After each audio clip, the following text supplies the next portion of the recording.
Now we're going to go on to judgments, decisions, and not rationality, reasoning. And what we're going to do today is we're going to start up our look by talking about human reasoning, talking about normative versus descriptive reasoning, deductive reasoning, and then if we got time, we're going to touch on the gender pay gap and the reasoning behind arguments for and against different explanations of the gender pay gap. All right, so human reasoning. Reasoning seems to be one of those hallmarks of human cognition. It's one of those things that we do that we tend to think makes a human mind a human mind.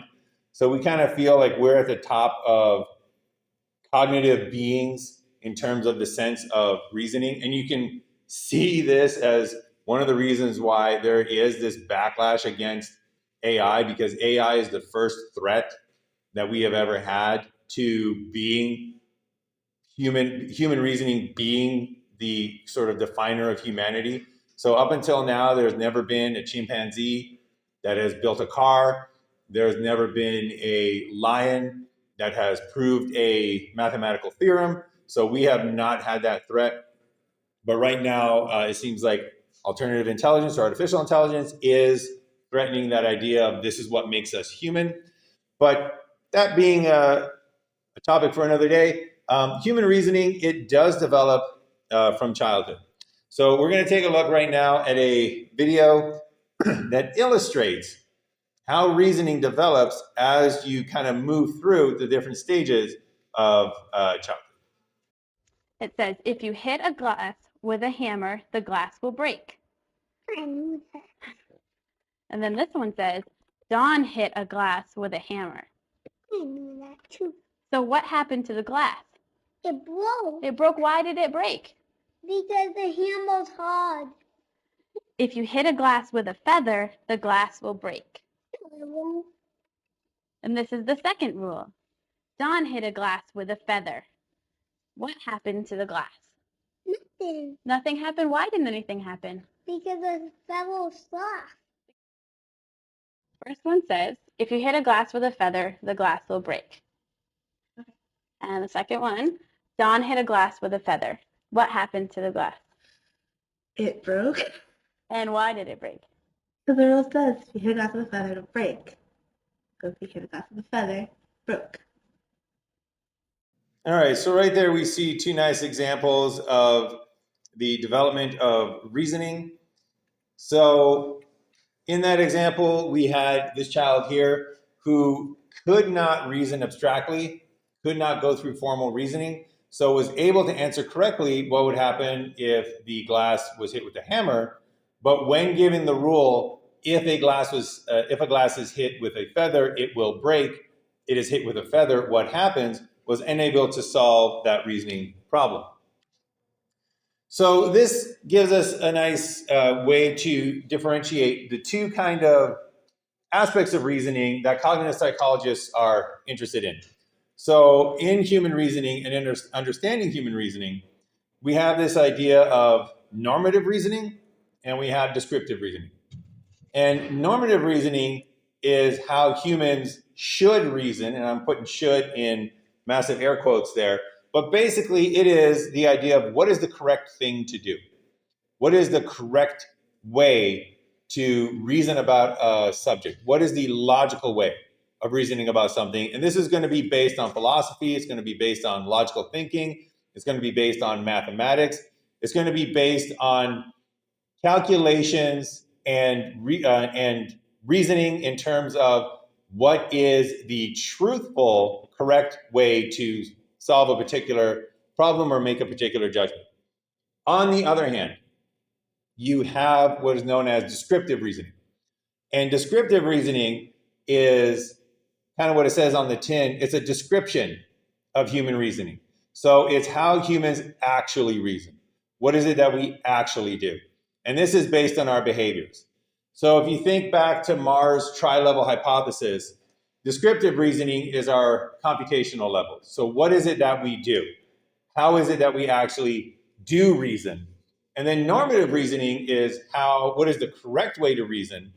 And then if you work in cognitive psychology in judgments, decision, and reasoning, then one of your main tasks is to decide and come up with theories about why is our descriptive reasoning different from our normative reasoning. So that idea, again, of normative and descriptive reasoning, we saw it here. So in terms of reasoning about an if-then statement, if the glass is hit with a feather, then it will break. This individual here, this child here, she was able to match her descriptive reasoning, what she did, with the normative reasoning, right? So she got the answer correct. So her descriptive reasoning, she said that the glass would break, matched the normative reasoning, she should have said that the glass will break. So in this case, we don't have a distinction between the two. However, for the younger child, they had a distinction between normative reasoning and descriptive reasoning. So normative reasoning said this child should answer that the glass will break when it got hit with a feather. Descriptive reasoning observed that this child said no, that feather will not break. And interestingly, the first error that this child did, and we're going to point this out later because it's a very, very important aspect of reasoning that oftentimes does not get emphasized. The first error that this child did was to deny the theory that was given to them. So whereas this child here, when they were told, okay, the rule is if a glass gets hit with a feather, the glass will break, she kind of rolled her eyes and was like, well, okay, well, let's go with that. But she didn't reject it outright. However, this child, once they said, if the rule is if the glass gets hit with a feather, then the glass will break, his first reaction was to look incredulously and say, no, it won't. That's not true. So bear that in mind. When you're doing reasoning and when you're trying to logically work through a set of premises, as we're going to see, the one cardinal rule of beginning with that reasoning is to assume that the premises are true. If you don't want to assume that the premises are true, then you're taking a step back from actual reasoning and you're doing other cognitive work. So when you're talking about reasoning, one of the first moves that you do is you assume the premises, the rules that you are given are true. And that's what this child did, and that's one of the reasons she was able to correctly solve the problem. And that's not what this child did, and it's one of the reasons why they failed at correctly solving the logical question. All right, so we got normative reasoning, we got descriptive reasoning. Now let's take a look at the two types of reasoning. And we're going to focus on deductive reasoning in this class here. But it's important to know the difference between the two. These are the two major divisions of reasoning. There's also abduction, which we're not going to talk about, but you might come across if you delve into this further. But importantly, there is deductive and inductive reasoning. And deductive reasoning is where you reason from general to particulars. You reason from general ideas, general rules, to particular statements, whereas inductive reasoning, you reason from particular statements, particular observation, to general rules. So they're like flip sides of the same coin. So an example of deductive reasoning, you're going from general to particulars. You start with a general statement like all swans are white.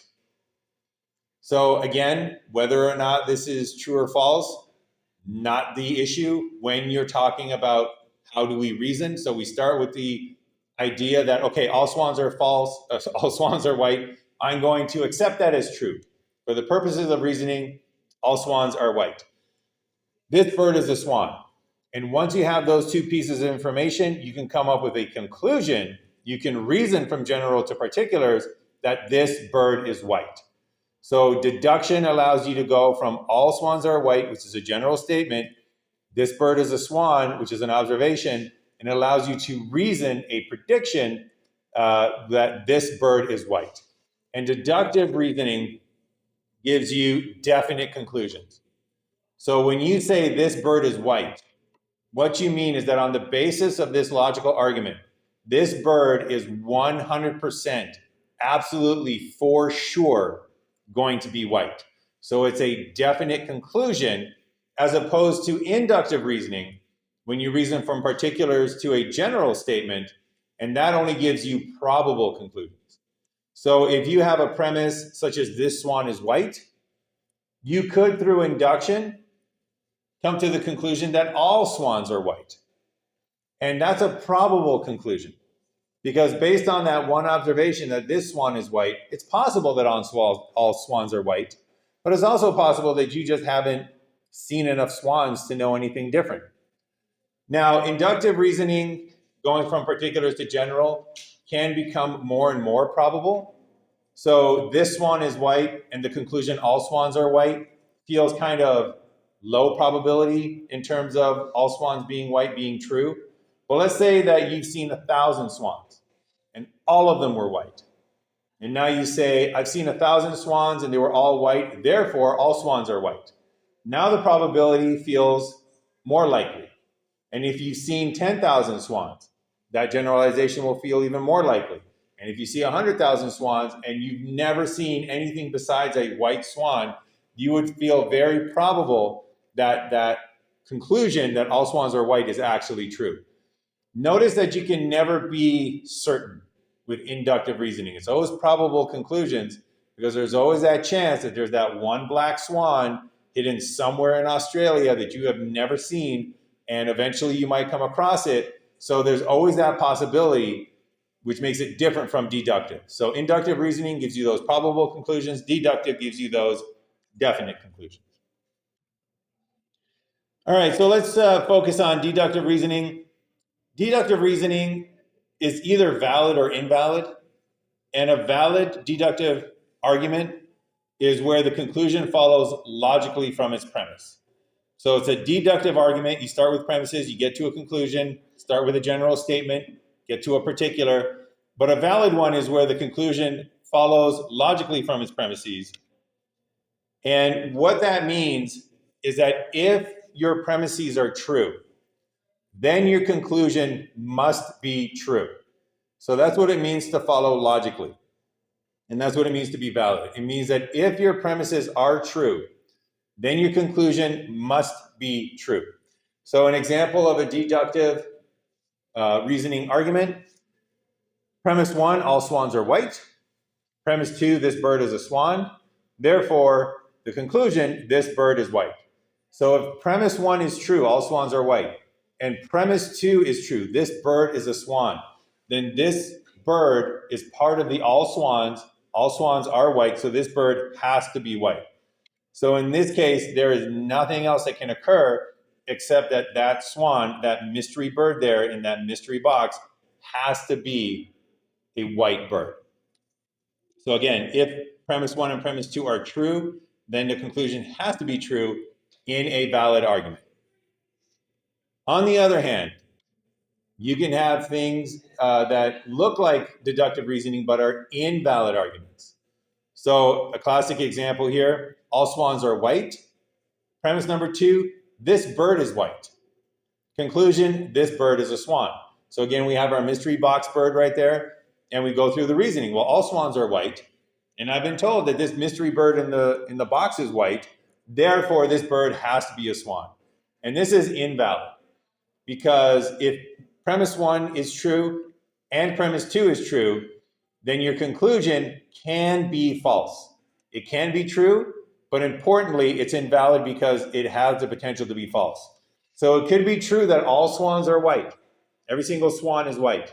It could be true that your mystery bird is white as well. And it might be true that it's a swan. That might happen. But it's also possible that all swans are white, your mystery bird is white, but it's not a swan, it's a dove.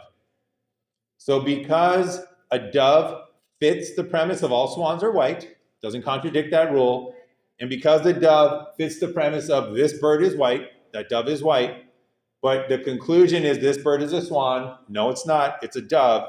Because of that, this particular argument here is invalid. Because again, the premises can be true, but the conclusion can be false. And in this case, the conclusion of this bird is a swan actually is false. Okay, so this is the idea of, or one of the most important forms, we'll go with that. One of the most important forms of deductive reasoning comes in the form of the conditional syllogism. And these are statements of if P then Q. So things like if you study, then you will get a good grade. If you get a job, then you will be able to buy a house. If you take road 23, then you will get to the freeway. If theory X is true, then prediction Y should occur. This is basically the logical reasoning that underlies almost all of science. That idea that if this theory is true, then this prediction should occur. That is what science is all about. So this is a very important form of reasoning to get your head around, to understand, and also importantly, because it's so used in the world, to understand the descriptive reasoning of how people use it and be able to identify when people are using it incorrectly. So these are statements of the form if P then Q.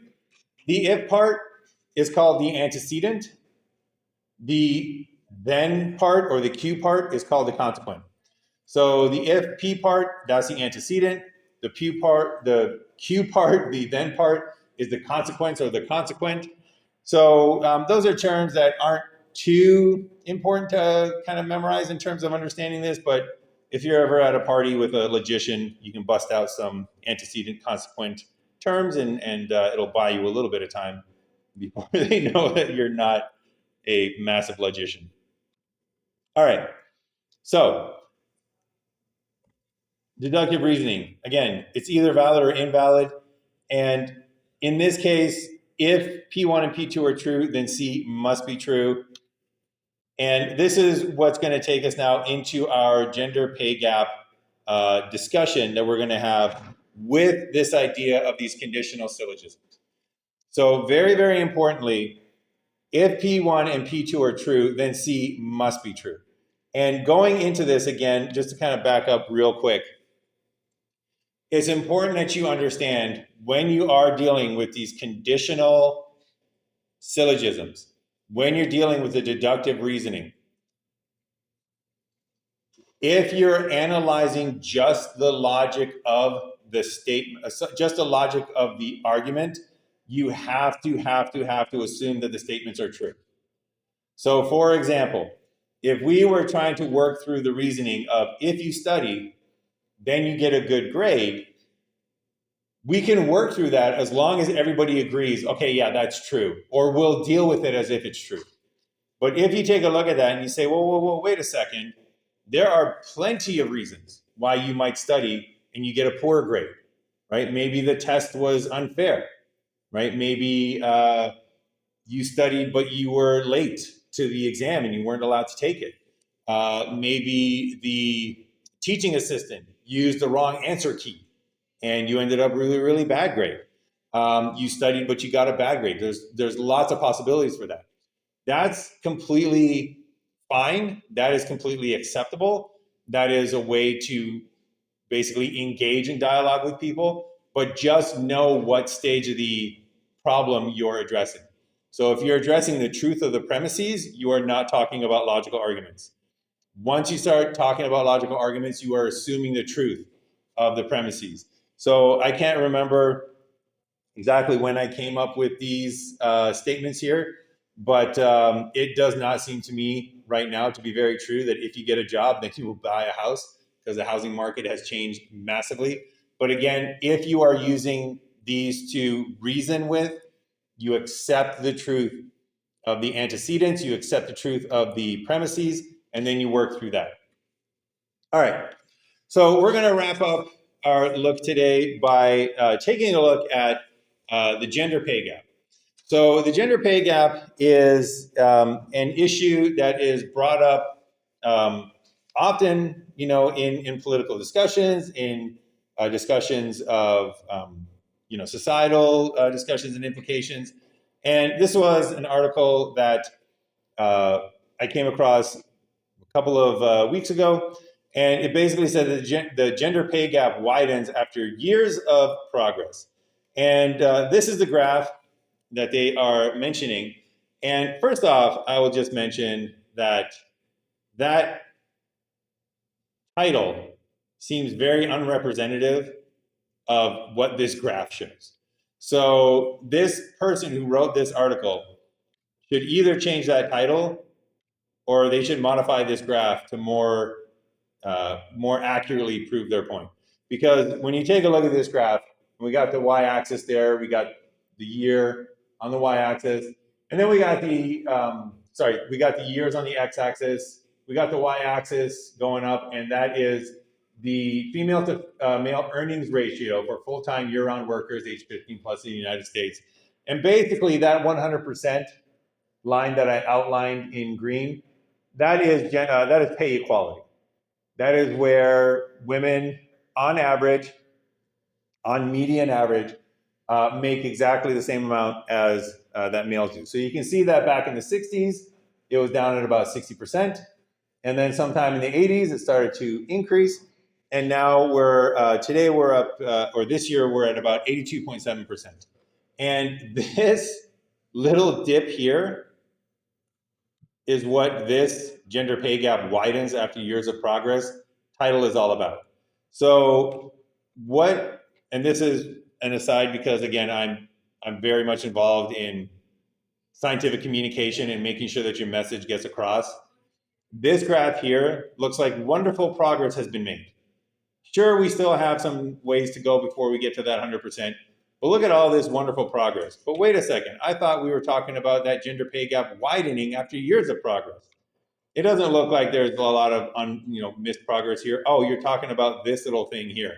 So either zoom in on this so this becomes massively apparent, or change this so that it's apparent that it's a small dip in this last year. All right, so this is the issue. What are the reasons for this? What are the particular reasons about why this is occurring? And importantly, why does understanding deductive reasoning become so important when you're engaging with people with this argument, when you're engaging with people to try to figure out what is going on, what is causing this change here? Okay. The reason it's so important is because the gender pay gap and the argument for the gender pay gap is something that follows deductive reasoning. It's something that follows conditional syllogisms, and it's something that can be understood, and people's divides can be understood by understanding the logical structure of this argument. So this is the argument here, basically a simplified version. But premise one is that if abilities are equal across genders. Premise two, and if interests are equal across genders. Premise three, and if the system for hiring, promotion, and compensation is fair and unbiased. And then you get your conclusion. Then pay will be equal across genders. So basically, what this is saying is that premise one says, if everybody's abilities are equal. And premise two says, and everybody tries the same things. So everybody has the same ability, and everybody tries the same things. And premise three says, everybody is treated the same, everybody's treated fairly. Well, if they all have the same abilities, and they all try the same things, and they're all getting treated fairly, then the conclusion is that the pay will be equal across genders. So hopefully without having to delve into the nitty-gritties of each of these and how they connect to each other, you can see the general argument that basically says equal abilities, equal interests, fair system, pay will be equal across genders. That conclusion is outlined in red because we know that's not the case. And you can just take a look at data like this and find out that it's not the case.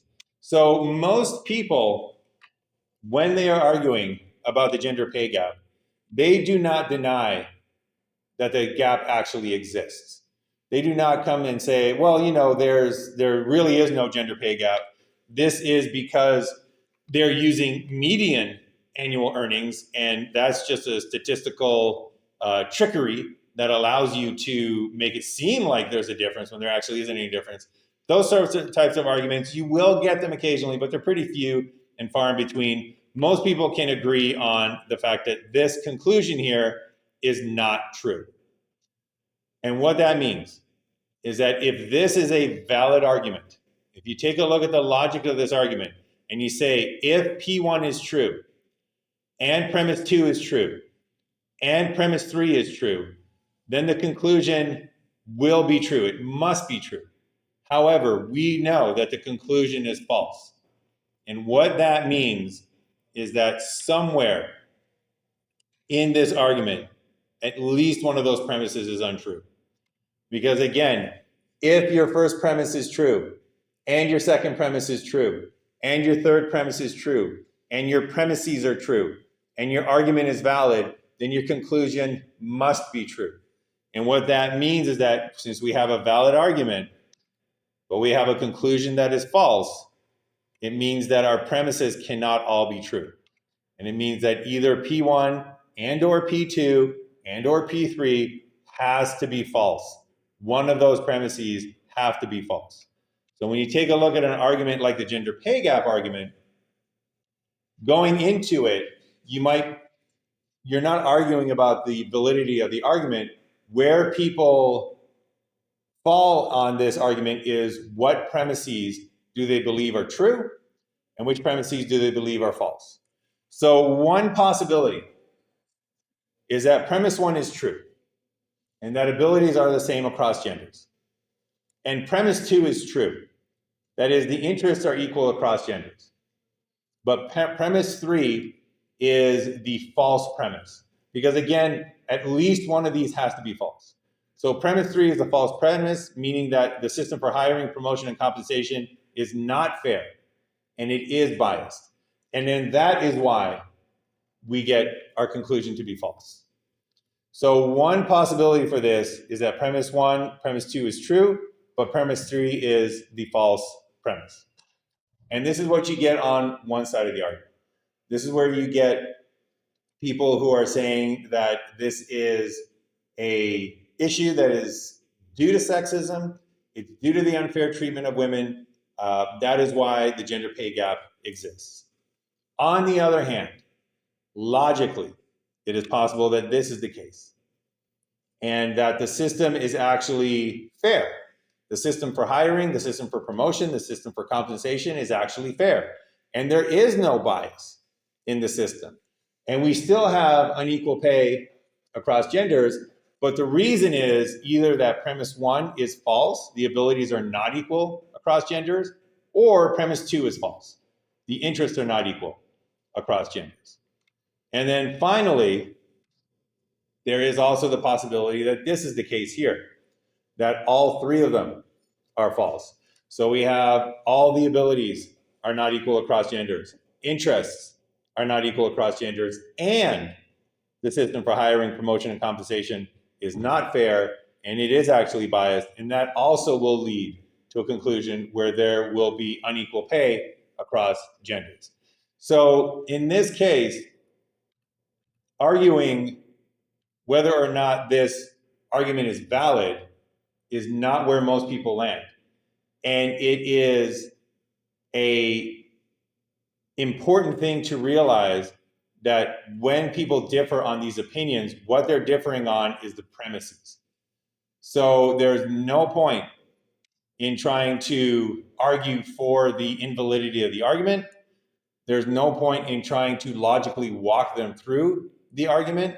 If you're trying to change somebody's mind, what you need to do is you need to convince them that a premise that they thought was true is actually false, or a premise that they think is false is actually true. And that is the way that you can potentially change somebody's mind. Yep. Yeah, so the question about measuring any of these three premises, that is possible, it's highly possible. It has been done. So one of the one on abilities, I don't know too much of the research on that exactly. The one ability that I have heard some things, and again, this is just from podcast episodes that I've seen, where they indicate that in terms of abilities,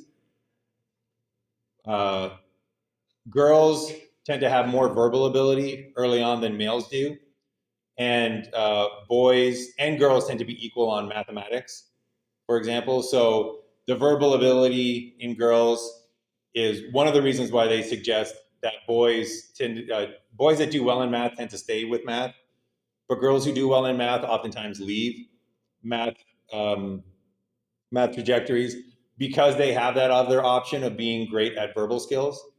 And I remember, just to kind of give you an anecdotal example of that, I remember whenever I did any sort of standardized testing, when I did my SATs, when I did my GREs, whenever I did any of those tests, my verbal score was always the lowest in terms of where I was percentile wise. My math scores, my logic scores were way, way higher. So that's one possibility. There's one way to measure that. The interest you can also measure in terms of interest being different. So one of the studies that I published had to do with how popular media and the stuff that we consume actually changes the interest that people have towards certain careers. So the example was that in superhero comics, certain superpowers map really nicely onto the abilities that you need for a particular profession. And it just so happens that most of the skills that map on well to engineering and computer science are usually represented in male superheroes. And most of the skills that map on nicely to psychology, for example, are usually represented in female superheroes. So basically, how your interests are formed is a very, very difficult and nuanced topic. But one of the ways that your interests form is by you being told what you should be interested in, right? It's not a coincidence that a lot of times people are fans of the same sports that their parents are fans of, right? And they don't find other sports. So you can measure how much that kind of occurs. Why that occurs though, like are some interests innate? Are they cultural? Is different, but the yeah, and then the system for hiring, promotion, and compensation, you can find information on that as well. The short answer to that would be, well, for interests to be equal, that one I don't know. For abilities to be equal, I would say no. So the kind of typical proof of concept example for this would be if you take a look at any objective physical measure. So, for example, if you take a look at 100-meter dash times at the Olympics, the fastest time for males, I believe, was like 9.52, and that was Usain Bolt during his prime. The fastest female time is like 10 and a half seconds, and that was her name just went out of my head. That was this sprinter who she had long nails. She wore tights, but only on one of her legs. So she had one long leg. She had one short leg. It's not Jackie Joyner Kersey. It's somebody else with like a triple name like that. Florence Griffith Joyner, Flojo. And she set that in 1988, and nobody's even come close since that time. And it's a full second behind what the current, male ability is. So definitely there's differences in ability. Importantly though, and this is why we need to take more stats classes, the distribution of abilities oftentimes makes that not something that is very predictive of whether a particular person will have a particular ability. So the idea is that if you go to the Olympics, for sure, the fastest male sprinter is going to be quicker than the fastest female sprinter. But if you go on the road and you pick a random male and you pick a random female and you say, why don't you guys race?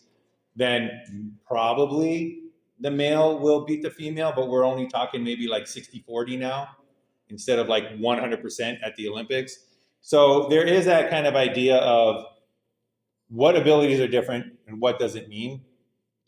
And one of the things that we didn't really get a chance to talk about, and I just want to point this out, we didn't really get a chance to talk about in our look at connectionist networks, and is the idea of how that kind of ties into diversity. So one of the things that they have found when they've done studies on diversity and problem solving, so we are in this problem solving, judgment, decision making situation. When they took a look at studies of businesses who need to solve problems, they're not in an industry where there is a set way of doing things, right? They're not in an industry where they're making commodities like screws. They're in an industry where they're doing intellectual work like programming or trying to come up with innovative technical solutions. innovative business solutions. In businesses like that, the more diverse your employees are, the more successful your business is. And the reason for that is because all of these little things that we go through that program our networks make our networks different. And if you have a team of 8 people and they all have different networks because they've all had different experiences and they've all gone through different trajectories, if you have those 8 people and they all have these different networks, then you got 8 shots at a solution, right? You got 8 people who see the problem space and apply operators differently. So you got 8 chances at a solution. If you have 8 people with basically the same network, you only got that one shot at a solution. So if you have 8 people that think the same, there's no point in having 8 people. You can have just the one person. But if you have a diverse team, whether or not one of them might be way better at math than another person, if you have one person that's great at math, you don't need another person that's great at math. You have that math thing covered. You want somebody with great verbal abilities. You want somebody with, intuitive insight. You want somebody with people skills. You want somebody with creativity, outside the box thinking. You want everybody in on these with a diverse array, and to the point where abilities differ across genders. I actually think that's more of an argument for including differences in gender in your hiring practices than an argument against it. Because again, if I'm an engineering firm, we'll go back to Rory Sutherland's example. If I'm an engineering firm and I want to solve the problem of the train ride from London to Paris, and I have nothing but engineers on my team and people who think in engineering ways, every single one of them is going to look at that problem and say, how can we make the train faster or the track shorter? So what is it that we can do to make the train faster or the tracks shorter? And you're going to have 8 people on that team all going in the same direction. You just needed one person who maybe isn't that great at math, but did way better at psychology to sit there and say, you know what, how about we make the train ride super enjoyable? And we don't have to make it faster and we don't have to make it shorter, but nobody had that because, again, they were all the same. So yeah, abilities across genders, probably not equal. Interests across genders, probably not equal, although might be getting there a little bit more. But again, the other kind of idea behind this is that you then go back a step and say, well, what does that abilities across genders not being equal actually mean? Does it mean that we now exclude people from certain types of jobs and certain types of opportunities? Or does that mean that we actually try to include them because that's the way to maximize our ability to make change in the world? So yeah, you can see the fact that I think I talked for about 10 straight minutes there. It's a complicated problem, which is why also it's very important to be able to logically think like this so that you can identify the parts of the argument that you agree with, parts of the argument that you disagree with, and you won't end up with people having an argument because somebody is trying to justify premise number 1, somebody is trying to justify premise number 3, and neither of them are considering the premises individually and arguing about those particular ideas. All right, any final insights, thoughts, questions about that? All right, so that is where we're going to end for today. So next time, we are going to continue our look at Chapter 13, Judgments, Decisions, and Reasoning. If you haven't already, make sure that you do the Gender Pay Gap Critical Thinking assignment that is available in Canvas. We will be taking up that next time, along with Wason's card sorting task. So if you haven't done that Cog Lab yet, get that experience in. But other than that, we are done for the day.